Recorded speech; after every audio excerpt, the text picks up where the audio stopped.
এলাম বিরতির পর। সাংবাদিক সংগঠন মহিষাদলের প্রেস কর্নারের উদ্যোগে শুক্রবার মহিষাদলের কুমুদিনী ডাকুয়া মঞ্চে আয়োজন হলো রক্তদান শিবির এবং শীতবস্ত্র প্রদান। অনুষ্ঠানে উপস্থিত তিলক কুমার চক্রবর্তী সহ অন্যান্যরা।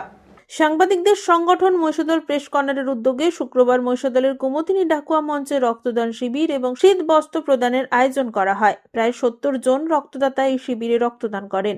প্রায় 500 জন দুস্থ মানুষের হাতে তুলে দেওয়া হয় শীত বস্ত্র। এই অনুষ্ঠানে উপস্থিত ছিলেন মহিষাদলের বিধায়ক তিলক কুমার চক্রবর্তী, আইওএসডি টেকনিক্যাল সুশান্ত কুমার দাস, হলদিয়া পেট্রোকেমিক্যালের জেনারেল ম্যানেজার HR সমীরণ সরকার, সতীশ সামন্ত, চ্যারিটেবল ট্রাস্টের সভাপতি মিলন মণ্ডল, মহিষাদল পঞ্চায়েত সমিতির সভাপতি শিউলি দাস সহ অন্যান্যরা। সেই সাথে মহিষাদল প্রেস কর্নারে উত্তরোত্তর শ্রীবৃদ্ধি করে ভক্তিতার মঞ্চ পায়। তবুও সামনে যারা আছে সে ভাইরা রক্তদান করছে, রক্তদান বৃহৎ দান। এই দানের সীমা হয় না। প্রথমত আমরা যে ত্যাগ করা যে শিখতে হবে, আচার্য স্বামী প্রণবানন্দ মহারাজের যে আদর্শ ত্যাগ, সংযম, সত্য, ব্রহ্মচর্য, তার একটি সফল হলে রক্তদান।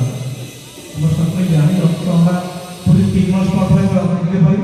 তার জন্য যেসব যুবক ভাইরা আছে এই বিষয়ে সকলেই তারা অবহিত আছে।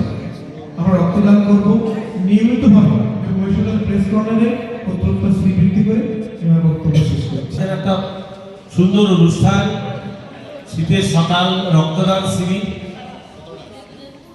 এটা একটা মহৎ কাজ।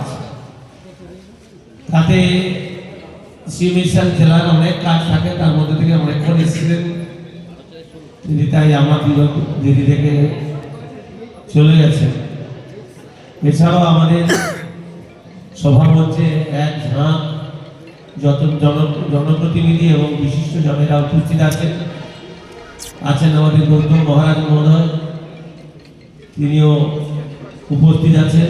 আমাদের মধ্যে আছেন বিএমএ সাহেব, আমাদের মধ্যে পঞ্চায়েত সমিতির সভাপতি শিউলি দাস মহোদয়া আছেন, বিডিও সাহেব। রঞ্জন মাইতির রিপোর্ট, খবর BCBS।